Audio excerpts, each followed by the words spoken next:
itself. Like, come on this set and debate us because he's the kind of dude that thinks that Odell Beckham Jr. should be gone. Let me tell you something. I'll tell you why Dave said that, because Dave likes when people win. And we haven't seen much winning Dave from likes Odell. Dave likes when they win. Dave likes when they win and when they're not a headache because Dave don't like taking aspirin. The bottom line is this. Odell Beckham Jr. is worth the damn aspirin. Okay? You guys both have Dave all wrong.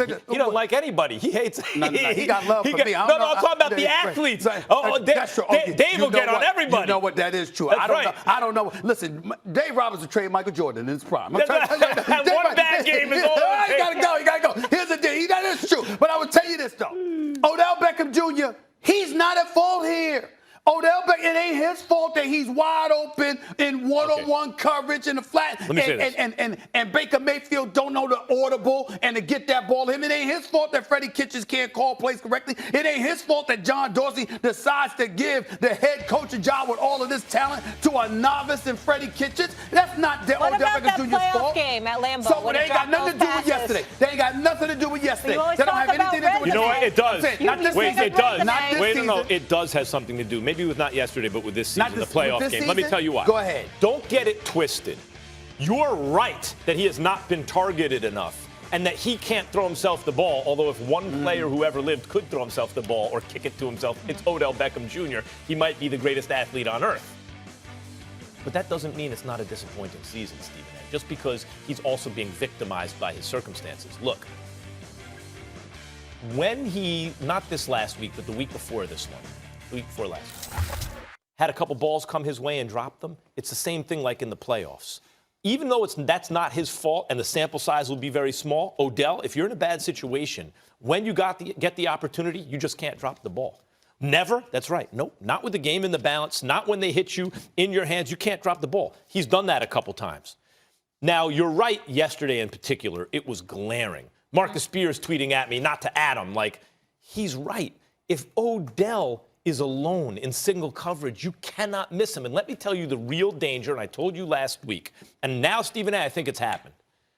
Odell went into a situation he wasn't going to chirp, he'd be fine, because he looked around and thought, baller. Game recognized game. Real recognized real.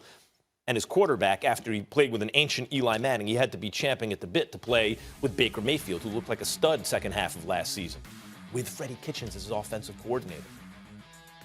Here's the number one thing that's going to ruin the Browns. If Odell looks at Baker Mayfield and says, that's not a baller. If that's what happens, if Odell's looking at Coach and being like, nah, Coach is putting him in a bad situation, they can survive that. But if he looks at his quarterback and goes, and that's what it started to look like to me yesterday, is he's looking at Baker and being like, how do you not even look my way in that situation? That will undo everything. Max, you're so wrong about this. First of all, we got a quarterback here looking like the second coming of Ron Burgundy. Not Napoleon Dynamite. Ron Burgundy. I don't mind the mustache. Ron Burgundy. That's Napoleon number one. Dynamite's such a good movie. I understand that, but Ron hilarious. Burgundy, that was great too. Okay, but when you look at Baker Mayfield, that's what the hell he's looking like. You got a coach that wants everybody to be in shape. Clearly, he's not. You got a general manager, a boss, an executive that's letting a one young guy in his first year quarterback make the decision as to who's going to be the head coach. You go out onto the football field, and a guy in Odell Beckham Jr. Let me remind y'all of something. There have been 8 games played by the Cleveland Browns.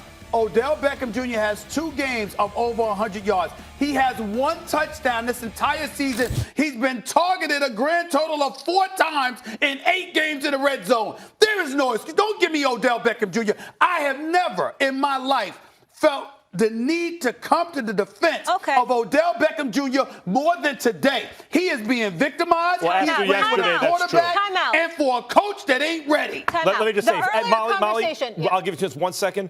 About yesterday, I cannot argue with you. That was inexcusable. They didn't look his way. Yeah. They didn't look his way.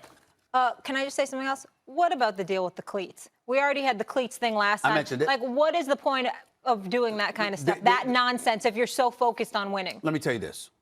First of all, we've accused Odell Beckham Jr. of wanting attention in the past, right? Has any of us ever accused Jarvis Landry of that? Never. The fact of the matter is we don't know what's going on. We don't know what the reasons were behind it. It could have been for personal reasons, not endorsement. It could have been anything. All I'm going to say is this.